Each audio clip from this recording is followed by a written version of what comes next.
ভাবুন তো, মুহূর্ত আগেও আকাশ ছিল স্বচ্ছ, কিন্তু হঠাৎই চারপাশ অন্ধকার, বজ্রের গর্জন, বিদ্যুৎ ঝলকানি আর দমকা হাওয়া। মনে হবে আকাশ যেন রাগে ফেটে পড়ছে, তারপর হঠাৎই আকাশ ভেঙে পড়ে।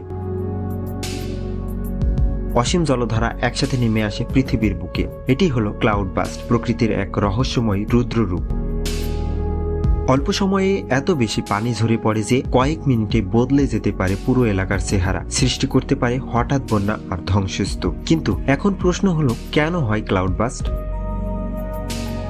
বজ্রঝড়ের সময় বাতাসের প্রবল ঊর্ধ্বমুখী স্রোত বৃষ্টির ফোঁটাগুলোকে মাটিতে পড়তে বাধা দেয়, ফলে মেঘের ভেতর প্রচুর পানি জমে থাকে। যখন সেই স্রোতের শক্তি হঠাৎ কমে যায়, জমে থাকা বিপুল পানি একসাথে ঝরে পড়ে পৃথিবীর বুকে। মিনিট কয়েকেই যা তৈরি করে তীব্র বন্যার মতো বিপদ। প্রকৃতির এই অদ্ভুত খেলা আমাদের মনে করিয়ে দেয় তার শক্তির সামনে মানুষ কতটা অসহায়।